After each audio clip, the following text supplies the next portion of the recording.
It's Saturday, January 24th, 2026, and you're listening to Blue Lightning Daily. Today's episode is brought to you by an army of automation gremlins, like fully AI. If something sounds a little too confident about a statistic, that's the robots union negotiating in real time. I'm Hunter. And I'm Riley. And yes, we are once again two alleged humans, talking about the internet, inside the internet, powered by the internet. Very normal. Extremely normal. Okay, today's big story. OpenAI just updated ChatGPT Atlas, their AI-powered research browser for macOS. And it's not a shiny new model. It's the unsexy stuff that actually saves your life. Tab groups, an auto-search mode that flips between ChatGPT-style answers and Google results, plus a cleaner results layout and stability fixes for long tab order sessions. You mean it's finally admitting creators don't need more intelligence, we need less? Tab trauma? Because my browser right now looks like a little skyline of regret. Exactly. Atlas is basically saying, hey, what if research didn't turn into a landfill? Which, as someone who designs and edits all day, I felt personally attacked. Wait, hold up. Before we get into the Atlas update, can we talk about the vibe of the whole AI week? Because it's been very AI grows up energy. Adobe is out here making Firefly Foundry for enterprise teams like, yes, we have governance now, and Premiere and After Effects got more Firefly baked in like Object Mask and Generative Extend. The tools aren't just making cool demos anymore, they're trying to survive production. Thank you, that's the thread. OpenAI is doing it in the browser, Adobe's doing it in the timeline. Same message. Creators don't need another magical button. We need the magic to show up where the work actually happens. Okay, so Atlas. Tab groups. Let's be real. Every browser has tab groups. Is this productivity, or is this just a nicer closet to shove our citation chaos into?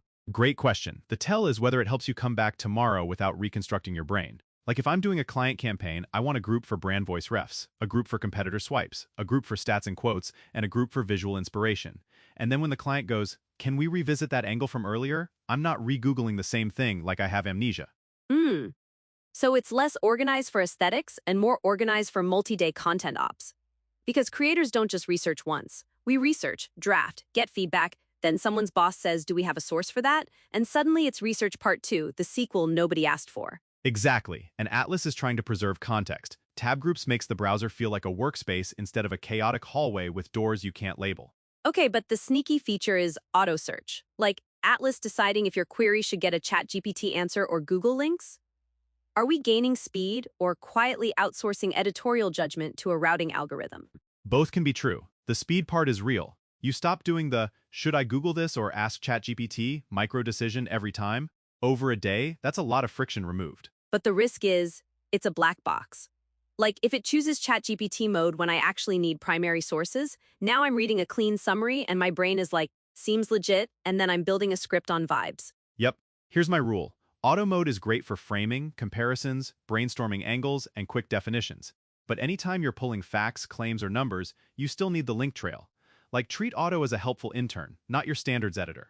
Wait, I love that. Helpful intern energy. Slightly too eager, occasionally wrong, but very fast with the stapler. Exactly. And when auto guesses wrong, the least annoying recovery pattern is just switch modes and keep moving. Don't spiral, don't fight it. The goal isn't perfect routing, it's fewer tool hops. Yeah, because the real enemy is context switching.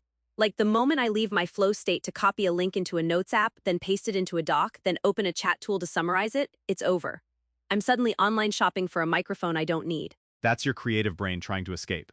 And speaking of escape, Atlas also updated the results layout. More vertical stacking, easier scanning. Sounds like UI fluff, but for sourcing it matters. If you're triaging sources quickly, that's fewer dead clicks and less open 15 tabs just to find one quote. And they also mentioned stability and performance for long sessions, right? Which is funny because that is the most creator thing ever. You're either doing 10 tabs for a newsletter, or you're doing 80 tabs because you're building a deck, and suddenly you're a full-time librarian. Guilty. And when the browser slows down, it's not just time wasted, it breaks concentration. That's the actual cost. So performance fixes are quietly huge. Okay, but let's zoom out. Is Atlas becoming an AI native production layer, or is it becoming an accidental shadow knowledge base that nobody governs? Like, if a team uses Atlas tab groups as their source of truth, but it's living inside one person's browser, that's spicy. That's the line. Tab groups are not a knowledge base, they're a workspace. If you're a team, the mature move is, once research stabilizes, you export the important stuff into whatever your real system is. A doc, a wiki, a project folder, a Notion, whatever you use. Atlas should be where you explore and synthesize, not where you permanently store institutional memory. So Atlas is like the kitchen, you cook there. but you still need a fridge. Exactly. And if you don't have a fridge, your kitchen becomes a horror movie. Okay, so what's the first workflow you'd change tomorrow if you're already addicted to a million tabs and vibes? I'd make tab groups match deliverables, like main article script, social cutdowns, visual refs, stats and citations. Then I'd force myself, yes force, to keep sources in the citations group only. That way when you're writing, you're not mixing inspiration tabs with factual tabs. It reduces accidental misinformation because your brain knows which pile is which. I like that. My version is more chaotic. I'd make a tab group called Do Not Trust and put anything that feels questionable in there until I can verify it, like a quarantine folder for sketchy claims. That's actually great, and that ties to the larger theme this week. Tools are becoming more embedded, more enterprise-ready, more please use me daily. Adobe's Foundry is about governance and IP boundaries. Firefly and Premiere is about keeping momentum in the timeline. Atlas is about keeping research from turning into a scavenger hunt. And the meta trend is the browser and the timeline are turning into the AI surfaces, not separate AI apps, the surfaces, which is honestly what creators wanted from day one. Yep, less new tool to learn, more my tool got smarter. All right, we should land this plane. Atlas update verdict. Small features, big workflow impact, as long as you don't treat auto mode like your editor-in-chief. Perfect summary. Thanks for hanging with us on Blue Lightning Daily.